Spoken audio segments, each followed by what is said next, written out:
अस्सलाम वालेकुम स्टूडेंट्स, आज का जो हमारा मौजू है वो आपके हिस्सा नसर का, यानी कि आपकी किताब का जो हिस्सा नसर है उसका सबक नंबर 1 मिर्ज़ा मोहम्मद सईद है। मिर्ज़ा मोहम्मद सईद का बाकायदा तारुफ करने से पहले आप अपनी किताब का सफ़ा नंबर जो है 12 वो निकालें। यहाँ पर शाहिद अहमद दहलवी जो है आज के मुसन्निफ़, हमारे मिर्ज़ा मोहम्मद सईद के मुसन्निफ़ जो हैं शाहिद अहमद दहलवी, उनका मुकम्मल तारुफ है। यहाँ पर जो लाइन्स आपको मार्क हुई भी नज़र आ रही हैं उन लाइन्स को आप मार्क कर लें। प्लस यहाँ पर स्टूडेंट अब बाकायदा आगाज़ करते हैं। मिर्ज़ा मोहम्मद सईद के मुसन्निफ़ शाहिद अहमद दहलवी हैं। शाहिद अहमद दहलवी 1906 में पैदा हुए। आपकी जय पैदाइश दिल्ली है। आप डिप्टी नज़ीर अहमद दहलवी के पोते और मौलवी बशीरुद्दीन अहमद के बेटे थे। शाहिद अहमद दहलवी को क्लास 1963 में यानी कि 1963 में मजमूई अदबी खिदमात की बुना पर तंबा बराए हुस्न कारकर्दगी जो है वो दिया गया या उससे नवाजा गया। ठीक है, यहाँ पे स्टूडेंट्स आपको एक और चीज़ बताते चलूँ कि डॉक्टर जमीर जालबी के मशवरे पर शाहिद अहमद दहलवी ने जो है खाका नगारी का आगाज़ किया था। उसके अलावा यहाँ पे उनके बाज़ खाकों के मजमूए जो हैं वो मैं बताती चलूँ। सबसे पहला है गंजीना गोहर, दूसरा है बज़्म खुश नफ्सा। उसके अलावा उनका सन वफ़ात जो है वो 1967 है। अब यहाँ पे स्टूडेंट्स आपको खाका, जबकि आपको पता चला कि इन्होंने खाका नगारी की हुई है, तो आज का जो हमारा मिर्ज़ा मोहम्मद सईद है वो सनफ़ी अदब के लिहाज से खाका नगारी है। खाका नगारी क्या होता है स्टूडेंट्स? खाका क्या है कि खाके में हम किसी शख्स के किरदार, अफकार, उसकी खूबियों या उसकी खामियों को इस तरह वाज़ह करते हैं कि उस शख्स का तारुफ़ हो जाता है। और उसमें क्या होता है कि इस शख्स के सवानियाँ भी नहीं होती, यानी कि उसकी जो ओवरऑल हालात ज़िंदगी है हम उसको डिफ़ाइन नहीं करते, उसका जो मुख्तसर सा तारुफ़ जो है वो हम बयान करके रख देते हैं। यानी कि एक मजमूई तौर पर हम कह लें कि जायज़ा लेने का, उसकी हालात ज़िंदगी का जायज़ा लेने को हम खाका नगारी कहते हैं। तो अब स्टूडेंट बाकायदा जो है आज का सबक आपका उसका आगाज़ करते हैं। आप अपना किताब का सबक सफ़ा नंबर 13 निकालिए। पेंसिल के ज़रिए आपने अल्फाज के मायने लिखते जाना है और पेंसिल या हाईलाइट जो भी आपके पास मौजूद है उससे आपको जो लाइंस मार्क हुई हुई नज़र आ रही होंगी उनको आपने MCQs के लिए जो है मार्क कर लेना है। सुबह अखबारों में ये खबर पढ़ के दिल धक से रह गया, यानी कि दिल परेशान हो गया कि प्रोफेसर मिर्ज़ा मोहम्मद सईद का आज सोइम है। प्रोफेसर मिर्ज़ा मोहम्मद सईद का सोइम है। सोइम यानी कि वफ़ात का तीसरा दिन है। खामोश ज़िंदगी खामोश मौत। मिर्ज़ा साहब की अलालत मिजाज, अलालत यानी कि बीमारी या मर्जुल मौत ऐसी बीमारी जो मौत का सबब बने की इतला इससे पहले कहीं से नहीं मिली। हद ये कि परसों वो रहलत फरमा गए यानी कि वफ़ात पा गए। और इनके सैकड़ों बहुत ज़्यादा दोस्तों और कदरदानों कदर करने वाले को इस सानिया इर्तिहाल यानी कि मौत का वाक़या की खबर तक ना हुई। अफसोस इतना बड़ा साहिब कमाल हमसे उठ जाए, साहिब कमाल खूबियों वाला इंसान हमसे उठ जाए यानी कि चला जाए और इसकी सुनानी का हम तक ना पहुँचे। सुनानी यानी कि मौत की खबर।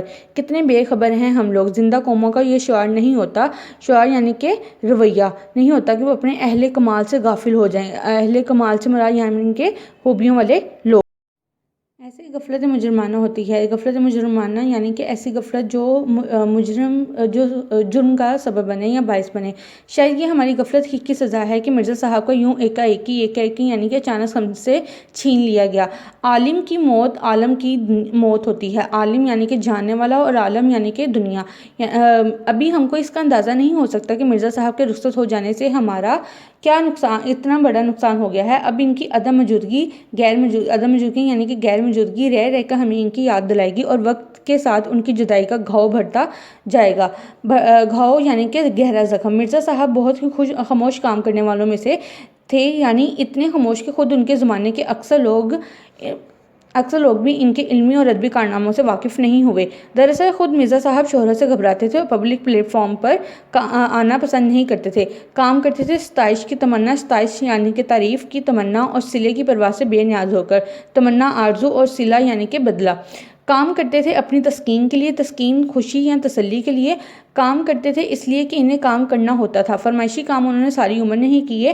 उन्होंने अब से 55 साल पहले सर अब्दुल कादिर के रिसाले मुख्तज़र में मज़ामीन लिखे, मगर शेख साहब की फरमाइश पर नहीं, बल्कि जब खुद इनका लिखने का जी चाहा। यहाँ पे सर अब्दुल कादिर कौन है? सर अब्दुल कादिर हैं, जो कि मरूफ अदीब और इल्लामा इकबाल के गहरे दोस्त। मिर्ज़ा साहब किसी को खुश करने के लिए नहीं लिखते थे। मिर्ज़ा साहब पैसे के लिए भी नहीं लिखते थे। पैसे की तो उन्होंने कभी परवाह नहीं की, बल्कि पैसे के ज़िक्र पर वो चिढ़ जाते यानी कि तंग आ जाते और इन्हें मनाना मुश्किल होता। लाहौर के अक्सर पब्लिशर कौन है स्टूडेंट्स, जो कि किताब वगैरह या रसाले वगैरह छापते हों। अक्सर पब्लिशरों ने मिर्ज़ा साहब से किताबें लिखवानी चाहिए और बड़ी बड़ी रकमें पेश की, मगर मिर्ज़ा साहब ने इन्हें एक लफ्ज़ भी लिख कर नहीं दिया। और जब अपना पहला नावल यास्मीन लिखा तो अपने एक शागिर्द पब्लिशर को बेमुज़ दे दिया। बेमुज़ यानी कि बगैर मुआवजे के, बगैर पैसे लिए। मांग करते जाइएगा स्टूडेंट साथ साथ। इसके कुछ अर्से बाद दूसरा नावल ख्वाबे हस्ती लिखा, इससे भी बगैर कुछ लिए दिए छपवा दिया। एक पब्लिशर साहब लाहौर से दिल्ली महज इस गर्ज से आए थे कि मिर्ज़ा साहब से नावल लिखवाएंगे। यहाँ मार्क करें स्टूडेंट लाइन्स को। मैंने इन्हें समझाया कि मिर्ज़ा साहब नहीं लिखेंगे, मगर वो बड़े बड़े मुसन्निफ़ों को ख़रीद चुके थे, ना माने। बोले हम इन्हें एक नावल का 1000 रुपया देंगे तो वो क्यों नहीं लिखेंगे। ये वो ज़माना था कि 200-250 रुपये में अच्छा खासा नावल पब्लिशर को मिल जाता था। चनाचे वो अपने साथ लेकर मिर्ज़ा साहब की खिदमत में हाजिर हुए। मैंने तारुफ करवाया। मिर्ज़ा साहब का माथा ठनका यानी कि उन्होंने अंदाज़ा लगा लिया। पब्लिशर साहब ने छूटते ही नावल लिखने की फरमाइश की। छूटते ही यानी कि फ़ौरन ही।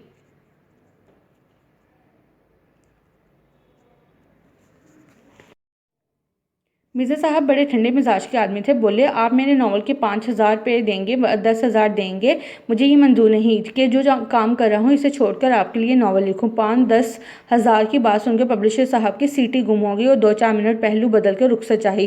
पहलू बदल कर यानी कि अंदाज बदल कर। मिर्ज़ा साहब इस ज़माने में अपनी मार्कता आला किताब मज़हब व बातनियत लिख रहे थे। मार्कता आला का यहाँ पे क्या मायने, यानी कि बहुत शानदार किताब, जिसे मुकम्मल होने के बाद इनके दोस्त प्रोफेसर ताजवर नजीब आबादी इनसे ले गए और लाहौर से किताब शाया हुई। लाइंस को मार्क करते जाइएगा। किताब का नाम भी आया है जिसे उन्होंने मुकम्मल होने के बाद दी, उसका नाम आया, और किताब कहाँ से पब्लिशर हुई वो नाम आया।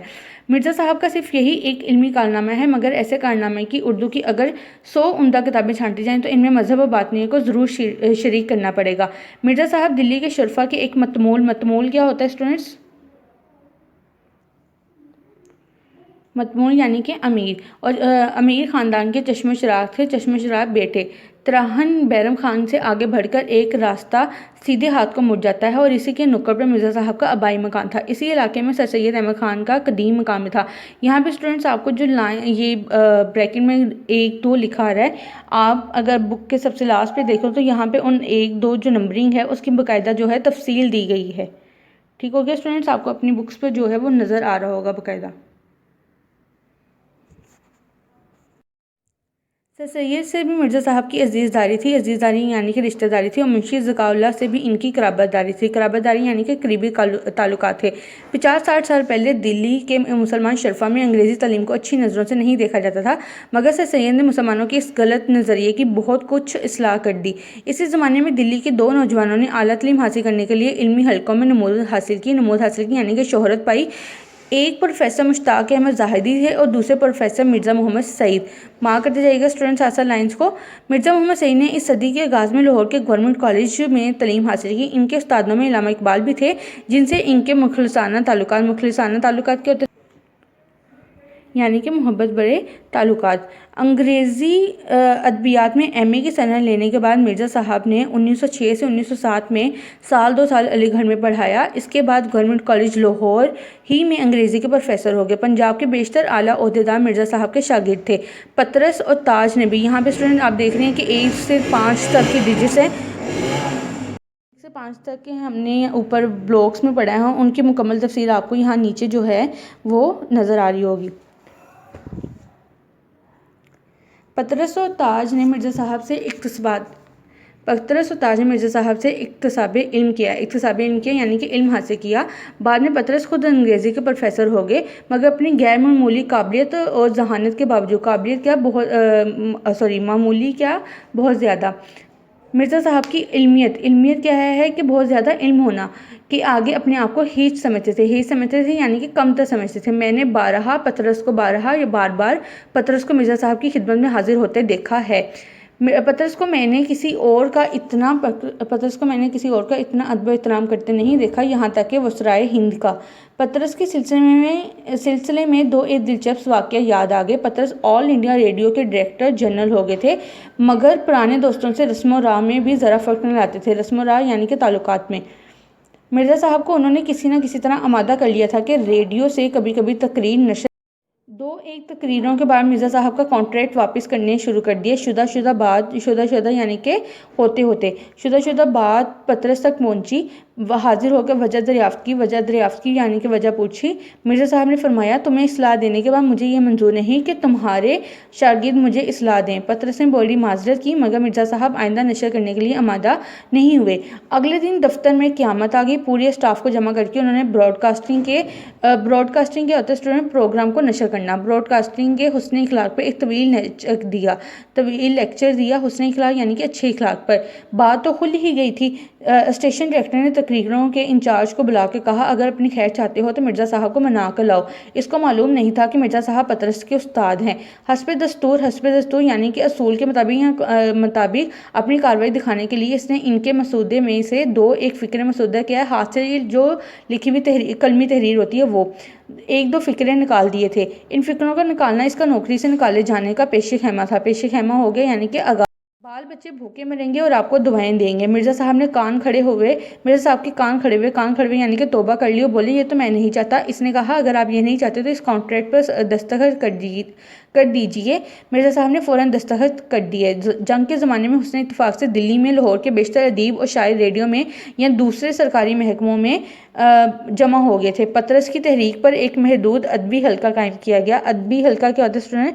अदबी लोगों का ग्रोह, जो अदब से ताल्लुक़ रखते हों उनका ग्रोह, जिसमें डॉक्टर तसीर, फैज़ अहमद फैज़, हामिद अली ख़ान, हमीद अहमद ख़ान, चिराग हसन हसरत, महमूद निज़ामी, गुलाम अब्बास, अंसारी और इन 8 का जो तारुफ है बाकायदा कि वो कौन थे, वो यहाँ पे आपको नज़र आ रहा होगा। आप इसको एक दफ़ा पढ़ लीजिएगा। ठीक हो गया स्टूडेंट्स? वगैरह शरीक किए गए थे। हर महीने इसका एक जलसा होता था, कभी पतरस के घर पे और कभी डॉक्टर तसीर के घर पर। इसमें एक मकाला क्या दिए गए उन्वान पर जो है बात करनी होती थी। किसी एक मकाला किसी अदबी मौजू पर पढ़ा जाता था और इस पर गुफ्तगू